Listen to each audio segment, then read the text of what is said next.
Les gars, regardez ce que Suarez il a fait.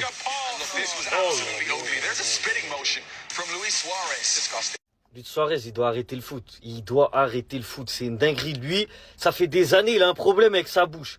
D'habitude, il mord, il mord, il mord. Là, il crache. Il a craché sur le dirigeant de Seattle. Mais c'est un malade. À son âge. Il n'a pas d'enfants, lui. Quand il rentre chez lui, là, il dit quoi à ses enfants? Comment il les éduque? Comment il va justifier ça? Le mec, il va en MLS. Normalement, ça y est, c'est fin de ta carrière, en mode tranquille. Tu kiffes à Miami? Lui, non. Il devient ouf encore. Il est toujours fou. Normalement, t'es un joueur expérimenté. Tu viens là-bas, tu montres l'exemple. Tu mets en valeur le championnat. Mais là, j'espère qu'aux États-Unis, ils vont lui mettre... Ça y est, fin de saison. Fin de saison. C'est ça qu'il mérite, en fait. Le mec, il est pas éduqué. Il crache sur un mec déjà qui est plus vieux que lui. Déjà, on crache pas sur les gens. Le mec, il est plus vieux que toi. T'es dans un cadre où t'es censé être professionnel. Tu dois montrer l'exemple. La vérité, hein, Suarez, ça a été un très très gros joueur. Un vrai numéro 9. C'était un poison. Mais dans la vie, là, c'est une grosse merde. Ça se voit que c'est une merde. Il est pas éduqué, ce mec. Qu'il arrête le foot, c'est mieux. Oh là là là. Dégueulasse. Ah les gars, vous allez être choqués. Neymar qui se pète avec Thiago Silva. Regardez toute la vidéo. Et quand je vais vous expliquer la raison de pourquoi Thiago Silva, là, il a envie de l'enclencher, vous allez rire. Regardez, il veut pas lâcher le pressing. Mais Neymar, c'est de ouf. Depuis qu'il a retiré ses locks, là. Neymar, les gars, qui malgré les blessures, il est là en train d'enchaîner les matchs. Regardez ce qu'il a sorti en milieu de match à Thiago Silva. Au milieu de match, il m'a dit, on parie que je vais marquer et je préfère ne pas le faire. Est-ce que vous vous rendez compte de la dinguerie de la discussion qu'il y a eu entre les deux? Est-ce que vous vous rendez compte de l'audace?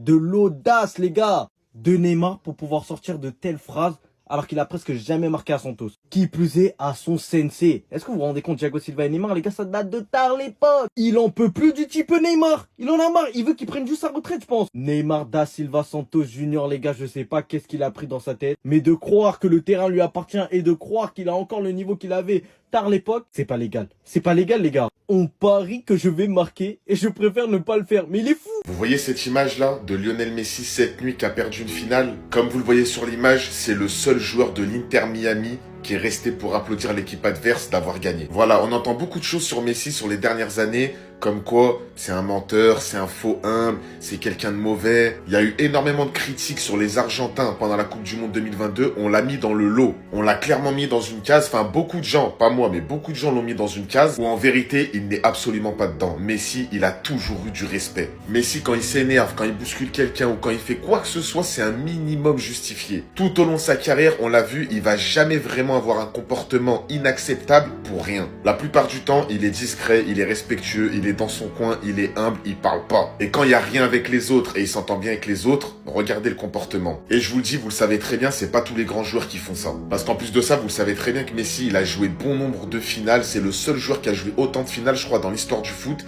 Il en a pas perdu beaucoup. Il en a pas perdu beaucoup des finales. Donc de voir ça, le capitaine de Miami, Lionel Messi, le meilleur joueur de l'histoire, le seul à rester déjà, c'est une dinguerie déjà. Que ce soit le seul à rester pour applaudir les autres, normalement déjà ça devrait être quelque chose de normal. T'as perdu, t'as joué une finale, tu restes, t'applaudis l'équipe adverse, c'est comme ça s'appelle le fair play, ça s'appelle la classe, ça s'appelle juste le respect. Et Messi ça a été le seul à le rester, donc bravo à lui. Vous préférez les anciens logos ou les nouveaux logos? Avec pas mal d'équipes, c'est parti. On commence avec le PSG, alors j'avoue que l'ancien, en plus d'être beau, il est iconique. Mais je préfère quand même le nouveau. Je suis plus attaché au nouveau en tout cas. L'Olympique de Marseille. Alors franchement les deux ils se ressemblent assez, mais je préfère quand même le nouveau. Le nouveau quand même il est iconique en plus de ça. L'Olympique Lyonnais. Alors celui-là il est pas mal pour les maillots rétro, mais je préfère clairement le nouveau. Le nouveau d'Olympique Lyonnais, il est incroyable. Monaco. Alors les deux logos se ressemblent, mais celui-là il fait trop ancien en fait. Il fait trop ancien époque. Non, je préfère le nouveau. Le nouveau quand même il est classe. On continue avec Lille. Alors là je préfère clairement l'ancien. Je sais pas vous, mais le fait que le logo se détache un peu, il y en a un qui va en haut, un qui va en bas. Avec le LOSC écrit en haut, franchement, je trouve qu'il est plus beau que le nouveau. L'OGC Nice. Alors, l'ancien, il est pas dégueu, mais je préfère quand même le nouveau. Le nouveau, franchement... Non, en vrai, le nouveau, il lui met tempête, les gars. Il lui met tempête. Le RC Lens. Ah, les gars, je crois que je préfère encore le nouveau. Hein. Ouais, je préfère clairement le nouveau, hein. Franchement. Après, c'est normal, c'est glow up, le nouveau. Mais des fois, ils font des petites erreurs. Là, je préfère le nouveau. Toulouse. Alors, celui-là, il est iconique. Pour moi, c'est le vrai logo de Toulouse, c'est celui-là. Mais... le nouveau, pour moi, il est plus beau. Franchement, le détail dedans, ça fait toute la diff. Le FC Metz. Alors là, c'est comme un peu la Juventus. Je préfère l'ancien. Là, je préfère clairement l'ancien. Les logos comme ça, là, avec des petits trucs et juste marqué, c'est ultra moche. L'ancien, il est incroyable. Et on finit avec Rennes, le stade rennais. Donc je préfère le nouveau. Encore une fois, je préfère le nouveau. L'ancien, je trouve qu'il est trop... Je sais pas. Je préfère le nouveau. Rooney Bardi est enfin inscrit. Et vous voulez rigoler les gars, c'est qu'il est inscrit avec l'équipe athlétique, avec l'équipe des jeunes. Donc on va comprendre la logique. Rooney Bardi a manqué 3 matchs de Liga. Et nous avons visiblement pas pu l'inscrire en équipe première, une chose qui a été demandée par la Liga, car la Liga nous a conseillé de l'inscrire en équipe première. Et durant ce début de saison, le Barça n'a donc pas voulu l'inscrire en équipe B pour ne pas se froisser avec la Liga, pour ne pas les fâcher, pour ne pas les énerver. Je vous rappelle que c'est une recrue à 4 millions. Pendant qu'une autre recrue, à plus de 40 millions, est déjà titulaire dans son club. Inscrit avec l'équipe B bien évidemment. Carrément, on allait le faire jouer un match amical de l'équipe B. C'était pour faire quoi? C'était pour faire son contrat d'équipe B ou quoi? C'était ça votre plan? Bref, ça va être très intéressant car en LDC, il va retrouver son ancien club Copenhague. Lui-même, il avait la patience, son rêve, c'est le Barça. Et ça va être très intéressant car il va concurrencer Lamine Yamal. Lamine Yamal, il va arrêter de se BR et de jouer tout seul. Parce que Rooney Bardi, il est là pour tout manger. Le flic n'hésitera pas à titiller l'ego de Lamine Yamal s'il ne se réveille pas. Enfin bref, sinon vous les gars, vous en pensez quoi? Ramenez-vous sur ta passant, on s'ennuie. J'ai peur que de Dieu. Lamine Yamal, il a fait un match de merde. Lamine Yamal, il a fait un match de merde. Comme ça, c'est dit.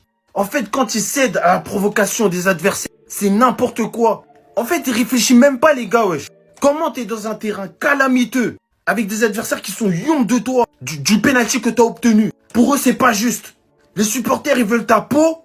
Et toi, t'es là, tu passes ton match à provoquer tout le monde. Lamine Yamal, il a passé son match à provoquer les humains, les gars. Il jouait même plus au football.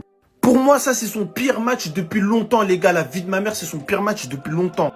C'est que vers la fin, il a eu 2 occasions de provoquer pour de vrai. Quand il est dans celle-là, il est insupportable, les gars. Le match, il est tendu de baiser. Calme-toi, Michael. Calme-toi, wesh. Et c'est là, en fait, vous voyez qu'il est grave immature encore. Quand il est fort, faut le branler, faut le dire. Quand il pue la merde, faut le dire aussi, frère. Ça y est, ma gueule. Moi, je coupe tout, moi. Cette trêve va faire du bien. Cette trêve, elle va faire du bien, frère. En tout cas, une chose est sûre, au moins, il a la validation du GOAT. Il y a un post qui a été fait tout à l'heure, dans lequel il y avait écrit numéro 10 Messi, numéro 10 Lamine Yamal. L'avenir du Barça est entre de bonnes mains. Si on veut qu'il reste entre de bonnes mains, il faut que Lamine Yamal apprenne à doser son comportement des fois. Maintenant, attaquez-moi comme vous voulez, moi je sais que j'ai raison. C'est Jorginho do Brasil, on s'attrape. Bao!